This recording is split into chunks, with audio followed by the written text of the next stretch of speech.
అందరికీ. అయితే 2 రోజులుగా వర్టెక్స్ వరం పైన మనం విపరీతంగా ఫైట్ చేస్తున్నాం. మన రఘువన్న గారి మీద తీరుని ఆరోపణలు వచ్చాయి. ఎవరో చైతన్య రెడ్డి అట, హైడ్రా అట, వీళ్ళందరూ కలిసికట్టుగా వీళ్ళు డబ్బులు సెటిల్మెంట్ చేస్తున్నారు తప్ప రఘు గారి మీద వచ్చిన ఆరోపణలు అంతా పచ్చి అబద్ధం. అందుకే మేము ఏమంటుంటే రంగనాథ్ కాస్త రండనాథ్ అయిపోయింది, మొత్తం రండనాథ్గా మారిపోయింది రంగనాథ్. కొంచెం సిగ్గుశారం ఉండాలి.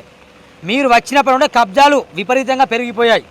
చెరువులను కాపాడుకోవడం కోసం వచ్చారా, లేకుంటే చెరువులలో నిర్మాణం చేపడం వచ్చారా? మీరు భరతుడు పరిపాలన 1200 చెరువులు హైదరాబాద్లో, ఇప్పుడు దాదాపు 500 చెరువులు కూడా లేవు హైదరాబాద్ మొత్తంలో చూస్తే కనుక. మరి చెరువులు ఏమైపోతున్నట్టు? ఎప్పుడైతే రంగనాథ్ హైడ్రా ఎంట్రీ ఇచ్చారో అప్పటి నుంచి వాళ్ళకు లీగల్గా పర్మిషన్ వస్తున్నాయి. సింపుల్గా మేము నిలబడ్డ ప్రదేశం 150 ఫీట్ల రోడ్ ఉంది, తుక్కుగూడ నుండి పర్మిషన్ లేదు, ప్లస్ హైడ్రా నుండి పర్మిషన్ లేదు రోడ్కి. కానీ వాళ్ళు దర్జాగా వాళ్ళు కబ్జా చేస్తారు. వాళ్ళు ఎక్కడో మళ్ళీ ఆంధ్రాకు సంబంధించిన వ్యక్తులు. మరి ఇంత ఘోరంగా కబ్జాలకు గురవుతుంటే తెలంగాణ సమాజం ఏం చేస్తుంది? మరి డిజిటల్ మీడియా దీని మీద ఫోకస్ చేస్తుంది, పోరాటం చేస్తుంది. నేను నిన్నటి రోజున టీ న్యూస్ని, తెలుగు స్టైమ్ని కాలబెట్టిన. ఇక మీ ఆఫీసులు దగ్ధం చేస్తాం, కబడ్దారు నా కొడుకల్లారా, మీ ఆఫీసులను దగ్ధం చేస్తాం. మీరు ఎవరిపైన ఫైట్ చేయాలి? మేము దాదాపు మన సీన్ అన్న కావచ్చు, రఘు కావచ్చు, పృథ్వీ కావచ్చు, వీటిలన్న కావచ్చు, కొన్ని కోట్ల స్కాములు పడితే దాని మీద చర్య తీసుకుని దమ్ము లేదు మీకు. దాని మీద చర్య తీసుకోండి.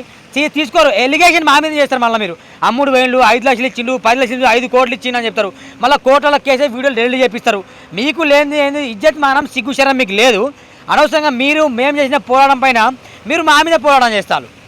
మీకు దమ్ము ధైర్యం ఉంటే రంగనాథ్ మిమ్మల్ని అందరు గారంగా, నేను రంగనాథ్ గారోనా, మీరు రంగనాథ్ గారు అంట మిమ్మల్ని. ఎందుకంటే మీరు అన్ని చేసే దొంగ పనులు, ఎలిగేషన్ అన్ని మా మీద ఇస్తారు. ఖచ్చితంగా ఈ వర్టెక్స్ వరం మీద మీరు చర్యలు తీసుకోండి.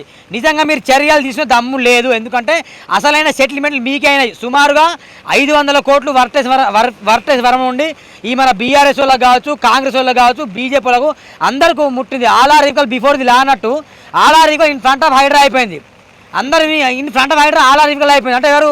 కాంగ్రెస్ వాళ్ళు, బీజేపీ వాళ్ళు, బీఆర్ఎస్ వాళ్ళు అందరు కలిసి మీరు తొత్తులుగా మారిపోయి ఈ తెలంగాణ సమాజాన్ని మొత్తం మీరు నాశనం చేస్తారు. దాదాపు గ్రామాల్లో కూడా కబ్జాలు జరుగుతున్నాయి. పల్లెలుగా లేవు, పట్టణాలుగా లేవు. అన్ని మున్సిపాలిటీ మొత్తము ఏమైపోయి మీ కింద బానిసలుగా పనిచేస్తున్నావు. అసలు మేము ప్రశ్నిస్తే మా మీద ఎలిగేషన్ చేయండి. చెప్పు తీసుకొట్టాలి మిమ్మల్ని చెప్తున్నా. ఖచ్చితంగా ఇక నుండి మీ ఆఫీస్ కార్యాలయాన్ని నేపాల్లో ఎట్లయితే ప్రధానిగా దగ్ధం చేశారో ఇక నుండి మీ ఆఫీస్ కార్యాలయంలో పెట్రోల్ పోసి తగిలిస్తారు. డిజిటల్ మీడియా జోలికి అయితే కబర్దారని చెప్తున్నా.